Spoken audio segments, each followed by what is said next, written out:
So in my lifetime, mostly during my under 18 years, doctors would ask me a lot of questions and I would just try to answer them. One of them was, do your parents drink alcohol? And I answered yes. Then they asked me to describe what I mean by that, by just yes. Now, my mother was easy.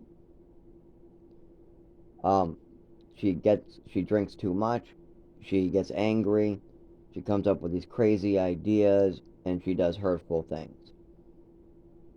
My father, though, is hard because I would never call him a drunk. No, not a. I've seen drunks; they can't walk. By the way, a real drunk, they stumble, they can't walk, they really fall down, they can't make sentences, they make no sense. That's a drunk. Um, an alcoholic is somebody who drinks every day and can't stop themselves. They just do it all the time. And very commonly, an alcoholic will tell you, "I can stop anytime."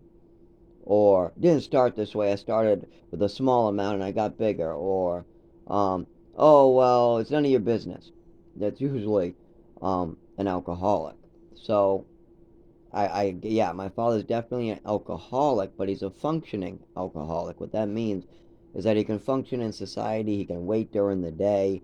He has a certain time to do it. He sets rules for himself.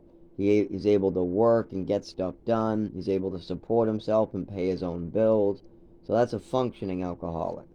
And he doesn't get angry. He mostly just takes a nap, plays with his teeth, and maybe forgets a couple things or doesn't really do very much. But usually it's just nothing. It's not an angry or hurtful drunk. It's just somebody who just wants to relax, kind of get away from the world for a second. And we all want to get away. I mean, I do it by meditation and prayer now. I mean, but I did lots of drugs to deal with that, as well as I still have a lot of illnesses that need to be treated. But there's non-addictive, non-psychoactive plants and medicines out there that might be able to help me more than anything that's psychoactive.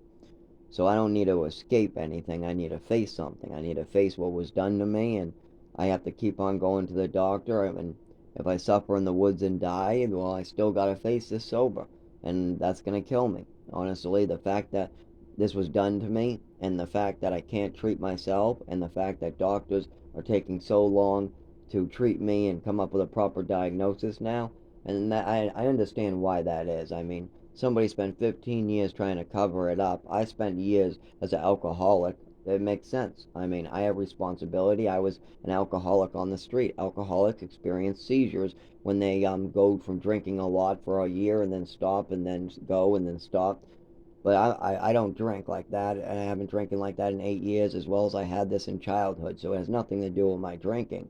But they're not going to believe that while I'm homeless, passed out, getting hit, getting robbed, all this shit happening. Plus, they see me downtown, just probably drunk as a fish. So, yeah, I understand that I had a part to play for a couple years where I had to wait to get this treated as well. But this has been going on for a long time, a long, long time, and it's still going on for the last 8 years. And there's no alcohol in play, so there's no drugs in play, so there's just it's not drug related. And I know that already because I've been trying to treat it with drugs in the beginning. I just wanted to feel better. I wanted this to stop, and certain drugs make the taser like pulses, the taser like feeling, slow down, or come to a complete stop. And then I can function. Then I can move, I can lift, I can even defend myself better. Like if somebody's gonna fight me and try to kill me, it's best for me to have a beer first, because then I have a chance of surviving it.